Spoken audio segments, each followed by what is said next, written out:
Mawana moto oyo atelaka moto, mawana oyo atiaki lika na ye pa na moto, kasi sengo na oyo atelaka Yesu Kristo libanga na talo pamba te baye banso batelaka ye motema bayokisamaka soni soki moke te na bino banso babozwi libaku ya kolanda basango ba Kristo mokolo mwa lelo totombeli na bino banso bolandi malamu. Donc la connaissance. Puisque tu as rejeté la connaissance, je te rejetterai et tu seras dépouillé de mon sacerdoce. Puisque tu as oublié la loi de ton Dieu, j'oublierai. Bazalaki baike penza na ntina na kupambola nzambe na mibu tuku misato na misato bozalisi ya lisanga lia bango ezali bongo bandeko babiso ya etongo na nzambe la puissance au nom de Jésus oye kama makabongo na moto na nzambe mopalangisi ya liloba na nzambe évangéliste Jean Oscar Kizamina Kibila ezaki bakuma lamu kopambola nzambe kozongisela nkembo lokumu na manso asaili bango mibu tuku misato na misato mpe ezaki lisusu kopambola nzambe mpona apesi bango makoki ya kosomba mapango mpona koyeba kotonga tempelo eye elongo bani esengo mabina piololo ezangaki te penza kotala maemanso nkolo azali na kosaila bango moto na nzambe Jean Oscar Kizamina Kibila apamboli nzambe na maloba mai.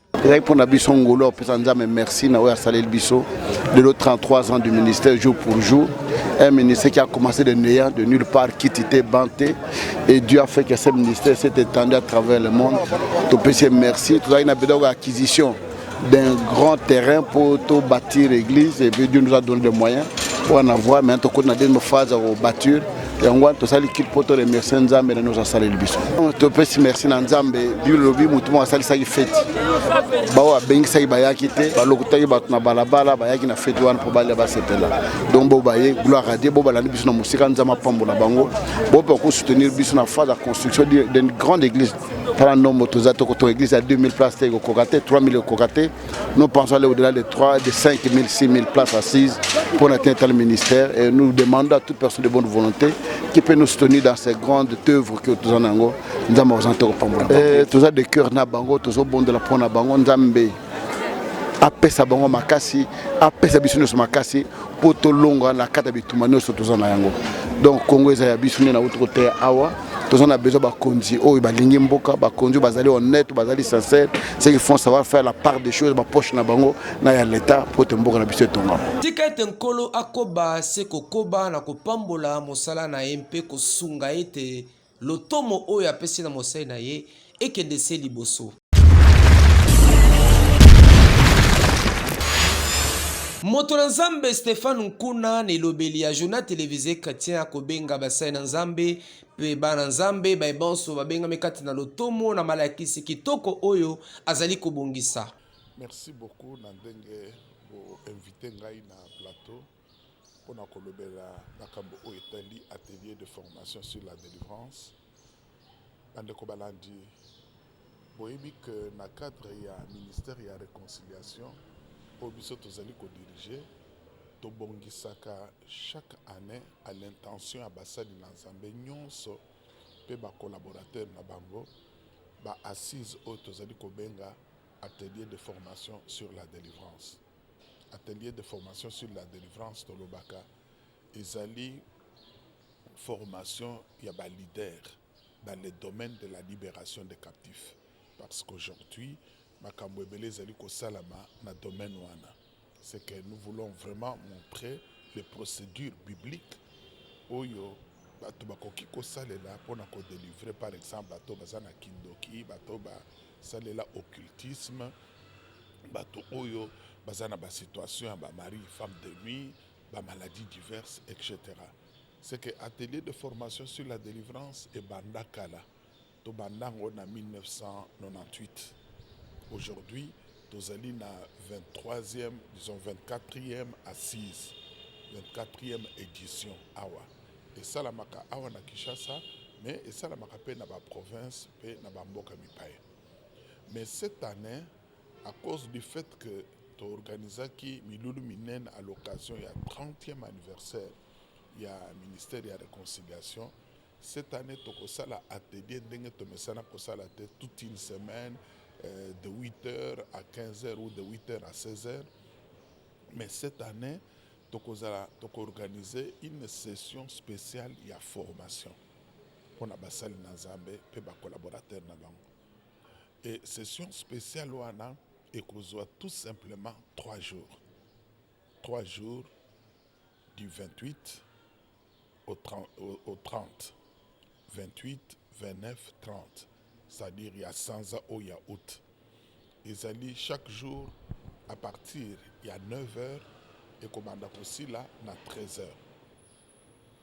Makambo o tokolobela à cette occasion là bande ko banandi. Eza makambo moko ya motuya pona baseli na Nzambe nyonso. Azala mokolo na kati na kontima, azala mwana moke, azala oya oti kobanda mosala ya Nzambe sikoyo.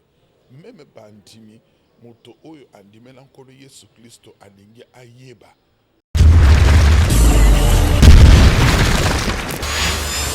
Bandeko ya ECC 32e CPK Yolo Sud na commune ya Kalamu bango bazali kolengele croisade de prière et de délivrance na mama na likambo malgré la loi tolanda boni boni balimbolele biso. Azali pasteur Albert Tumba et pasteur na paroisse CPK Yolo la communauté presbytérienne de Kinshasa.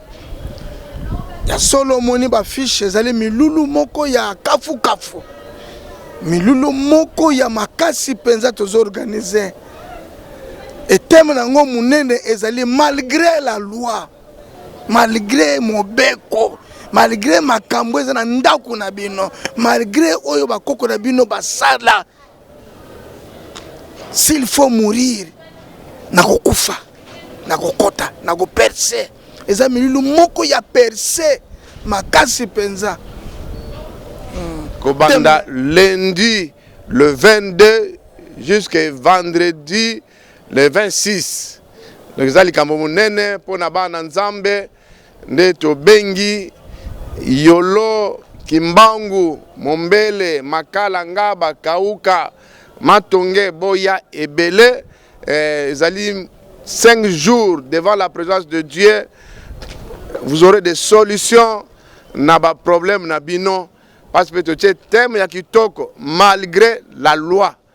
C'est que ata o blocage o baloba o basinya même mokolo wana maloba wana ezali kosila basinatiri wana pe ezali kosila nguya na yango ozo kosala accès na destiné na yo. Voilà eloko to bengi bana Nzambe boya ebele sont des moments oyo ezalaka vraiment spécial soko zangi yango ezali passe. Et nous avons fait appel aussi na basai na Nzambe ebele ya kitoko oyo bazali kote ya pe Nzambe pisa ngolo monene tozali na pasteur Alfred Kiboba oya centenaire ba obalandaka radio ECC ba yoga kayeta nyonso tozali na pasteur Noko batunaveke tozali pe na pasteur Ambroise donc makambo kitoko ebongisami pona bino. Mais coup de démarrage dimanche pendant le 2 cultes na biso ya 20 midi.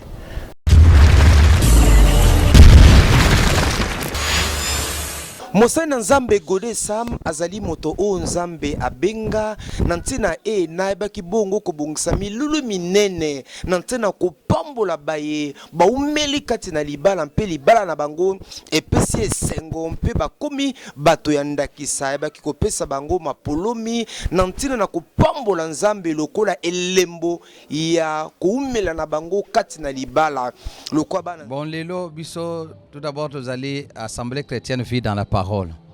Na kati na communauté na biso tozana département ba couple to pesango kombo ya foyer équilibré. Alors depuis des décennies to dispensera ba enseignement ndenge nini stabilité pe équilibré moral tout ça est kozala na kati ya foyer entre mwasi na mobile.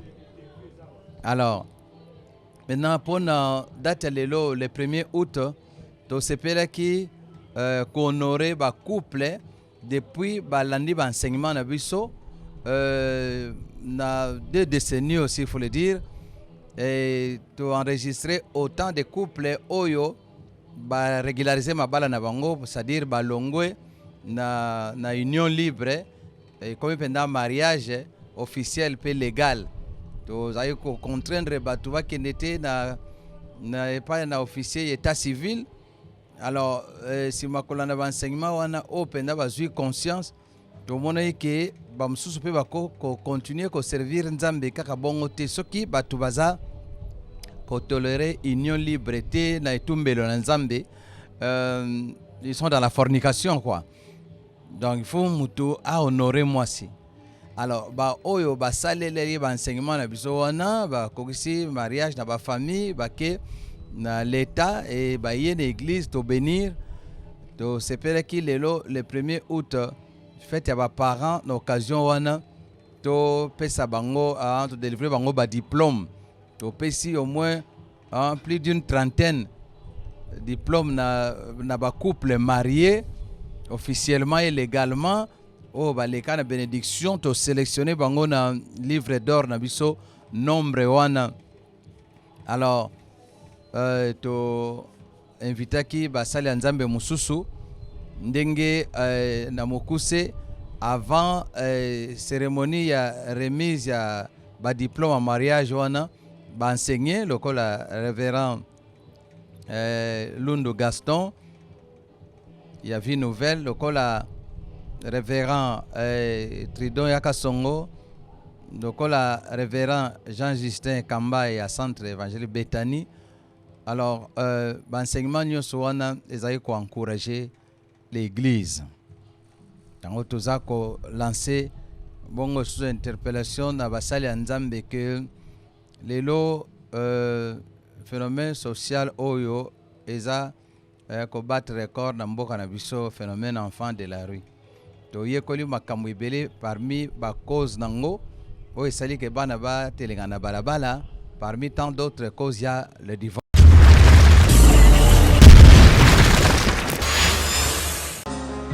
Tous les anges de sa sainteté. Bien-aimés dans le Seigneur, frères et sœurs, les élus de Dieu, les habitants d'Njili, Massina, Kimbaseke, Lemba, Limete et les environs. C'est votre frère, pasteur Jean-Claude Nzilité Talandou, le pasteur responsable du centre évangélique francophone La Pierre des Langues, extension de la borne Njili. Votre église organise une convention de gloire dénommée Dieu d'abord. Dieu d'abord, c'est une grande convention dans laquelle nous aurons les hommes de Dieu qui viendront nous parler de la part de Dieu, qui se tiendra à la date du 22 août au 28 août 2022. Cela se tiendra dans votre église, le temple du centre évangélique francophone La Borne Njili. Là, nous allons parler sur un thème tellement merveilleux que Dieu a mis dans nos cœurs dans Actes, chapitre 9, le verset 15. Et vous, qui êtes-vous? Et là, nous serons bénis par les hommes de Dieu. En l'occurrence, nous aurons prophète Gracia Mwamba, pasteur Luison Tunasi, pasteur Parfait Mavungu, pasteur Mbiye Emmanuel de la borne Bakwadanga Amboujimaï et votre humble serviteur qui vous parle. Nous vous invitons dans cette grande convention à ne pas manquer et Dieu vous fera du bien. Soyez bénis, que Dieu vous soit favorable. Boyei Malamu dans cette grande convention. Boyei Malamu na Dieu d'abord 2022. Soyez les bienvenus dans Dieu d'abord 2022. Welcome to Dieu d'abord. Kukwisa ya mbote na Dieu d'abord. Dieu ajaka na Dieu d'abord. Karibuni kwetu Dieu d'abord.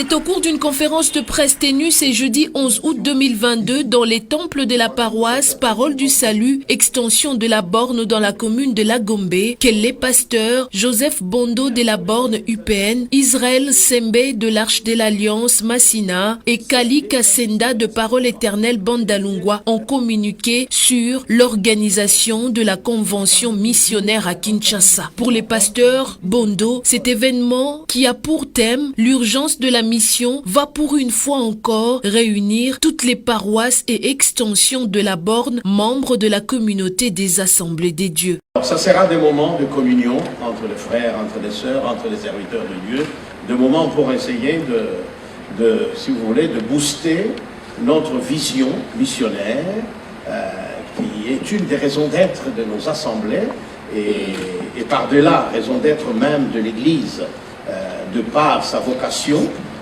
comment nous pouvons nous encourager dans ce travail missionnaire, etc.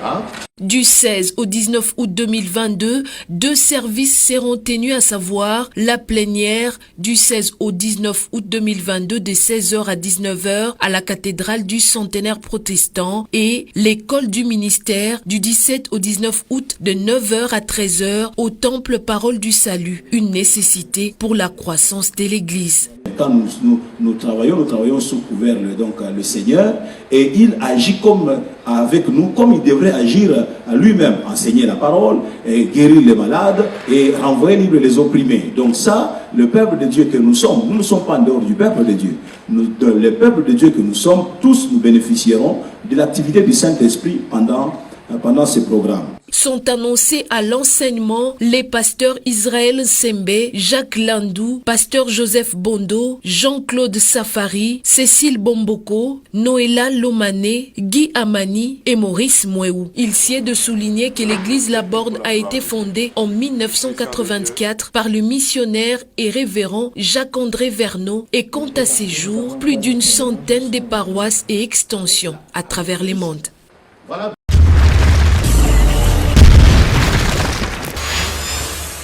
Tozali ko préparer milulu 5 jours évangéliques et pas yoapi tokolobela mama na likambo. Il est venu pour libérer les captifs aye pona ko kangola ba bakangama na kati na yango tozali na ba tei mitano plus na ba tei mitano, c'est-à-dire 4 ya libanda plus ngamoko ya mitano tokolobela yango du 22 au 26 août, il y a Sanza O, c'est-à-dire que tu as mikolo 8 pour natoko kisa o ezali mikolo wana. Maman na likambo ezali, il est venu pour libérer les captifs. Topé na le côté ya lingala aye pona ko kangola ba oyo ba kangama. Ezo banda le 22 août pe aussi le 26 août. Activité wana ezali pona corps de Christ mobimba. Lolenge pe Ecclesia na biso ezali Ecclesia oyo eyambaka bato bautaka bipai na bipai. Yesu Kristu aebai kokufa pe kosekwa pe asombaki na nzela makila na arachetaki na nzela makila na ye molongo mobimba yango activité nza pona molongo mobimba. Yango wana ekosengela penza na bandeko nyonso o baza kolanda biso bayeba ko répondre na présence na bango na milulu wana o ezo banda le 22 kino le 26 août ya Sanza o. Adresse na biso ezali avenue Nyembo 1 numéro 8 bis quartier Rigini na commune ya Lemba non loin ya rond-point Ngaba, référence école Sainte Famille.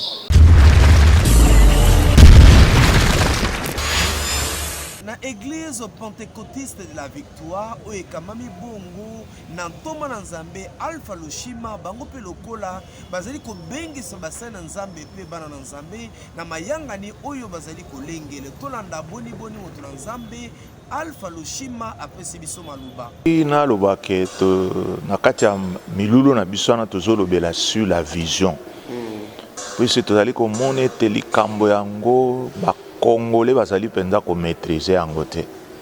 Tant tozotala bamboka lokwa ba Nigeria, nous avons vu des hommes de Dieu, Idaosa, nani Oyedepo, tozomona ke baza bato oyo nzamba pesaka bango vision et que vision yango ezali ko continuer tilelo. Alors toza komi tuna nanu est-ce que na Congo pe visionnaire peut bazala. Puisque nous avons l'impression que la République démocratique du Congo et Zalaka, ceux qui visionnaires azali, au mona ministère de Zotambola na tango ya zana bomoy. Ceux qui mbaramoko mutuana kufi mbaramoko na ministère na ye moko bakenango. Donc tolingi ko expliquer bato ba comprendre d'abord vision pour yango et ça les maso bato ba ko comprendre yango réussite nango et ko zalande na kati ya eloko basa ko benga bomoko zomona idao sabana na ye batikala bango nde mutu bazali ko continuer vision wana tilelo et je crois que ba oye depo pe ba ko okende mais musala wana moye kufa ezate po ete bato bazali pona ko soutenir vision baliokanaka balinganaka et c'est en principe makambo motuya oyo biso tolingi tolobela katikati na esika oyo toponi bato oyo nzambe atia na kati na bango ba vision baya ko partager na biso makambo yango. Voilà en bref eloko oyo tokolobela katikati na mayanga na biso sur la vision. Na bino babuti baebozomi bongo na chango bomi tungisa te bokende mbangu kokomisa bana na bino na etelo oyo ebengami bongo complexe scolaire révérend Dr Alpha Lushima Pambate kuna penza bana babino nde bazwi malakisi ya solo toyoka moto na nzambe. Do bana mingi baza kobeba biso kutu na bomwana na biso toalaki ya kobeba ndenge wana te tobanaki kokola mobulu toyebaka na biso te puisque baboti babanaki kokamba biso na lolenge moko ya malamu. Mena mikolo ya lelo nous avons remarqué que l'école yango moko ekomi kobebisa bana. C'est vraiment eloko apasi komona mwana aza na niveau ya école primaire aza tosoki na 3e année primaire. Bilolo kwa ba image pornographique mwana wana yebi yango. Hein? Bamaloba mususu ya salite mwana wana yebi yango.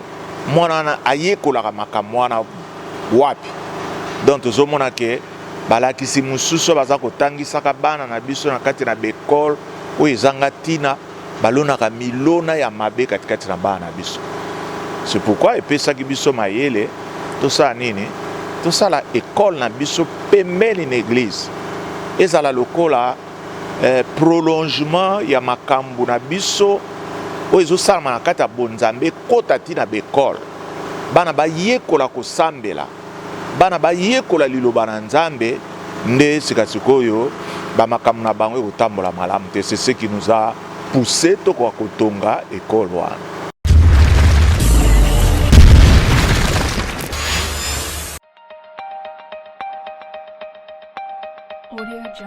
Chers parents, les complexes scolaires L'Arche, les héritiers de la promesse, vous offrent un cadre propice pour la formation intégrale de vos enfants.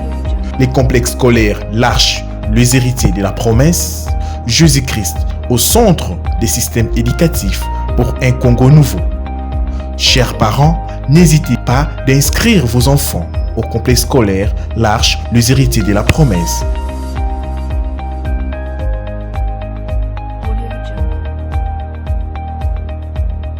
tozobengisa baparents nyonso oyo balingi bana na bango bazwa formation malamu baya kokomisa bana na bango tobandi déjà bainscription et toza na nouveauté na réforme moko ya munene pour l'année prochaine eza digitalisation et enseignement, donc enseignement en ligne et tout bibliothèque virtuelle na kati ya ba tablette ya bana oyo tokopesa bango pour que bazala ndenge moko na ya bikolo mususu. Nous invitons les parents à venir inscrire les enfants au sein du complexe scolaire L'Arche. C'est une très bonne école, ils ne seront pas déçus. L'école organise 3 sections. Il y a la section maternelle, la section primaire et la section secondaire. Nous sommes le complexe scolaire L'Arche, les héritiers de la promesse, CSAHP en sigle. Nous sommes une école chrétienne et nous sommes dans l'association des écoles chrétiennes de la République démocratique du Congo, AECO en sigle. Nous voulons dire que cette digitalisation de l'enseignement, nous l'avons programmée ensemble avec un partenaire, sérieux. C'est un partenaire américain qui s'appelle Yumi Global Education. Avec Yumi, avec l'expérience de Yumi, nous savons que nous pouvons assurer cet enseignement en ligne. Et la particularité, c'est que non seulement nous avons une bonne tablette adaptée qui ne coûte pas cher, mais aussi les enfants, nous sommes aussi en collaboration avec Airtel DRC. Merci na Arche pour tous les fidèles toujours na Arche. Moi j'ai bandi ma première maternelle, deuxième maternelle, je dois passer deuxième primaire et c'est moi qui m'a cassé. On a pu passer une semi-merci na Union Fassal. Et ça pendant école aux écoles chrétiennes. Moi na nanga yebaka eloko te, mais tant na cotisé maternelle, à partir maternelle, moi nanga ebindeni basambelaka. Une formation de qualité et un corps professoral qualifié, le complexe scolaire L'Arche, les héritiers de la promesse, inscrit les élèves dans les options ci-après: latin philo, pédagogie générale, chimie biologie et commerciale de gestion, et aussi à l'école maternelle, primaire et secondaire. Notre adresse: route Petro Congo, avenue Mobutu, numéro 2294, au quartier Abattoir, dans la commune de Massina. Venez nombreux inscrire vos enfants au complexe scolaire L'Arche, les héritiers de la promesse.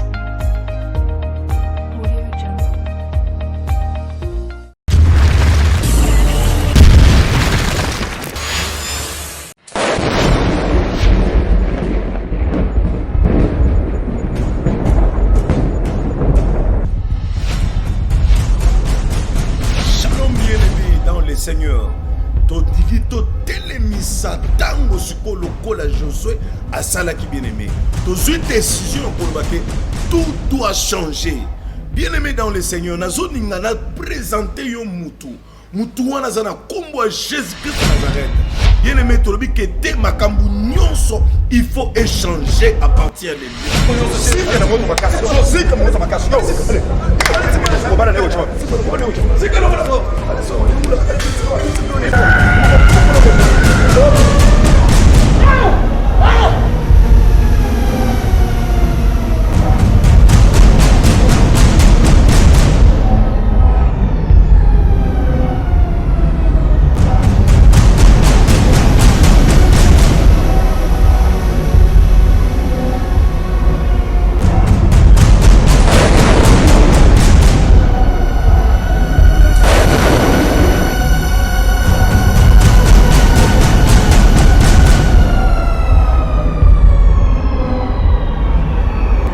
Tokozala na Kankokolo le 19, le 20 août à partir de 15h bien-aimé. Na thème de Bisson Mounene, les dieux des armées. Pourquoi les dieux des armées? Bien-aimé, bazo bengaye Jova Sabaote, c'est-à-dire Azanzambe Bitumba.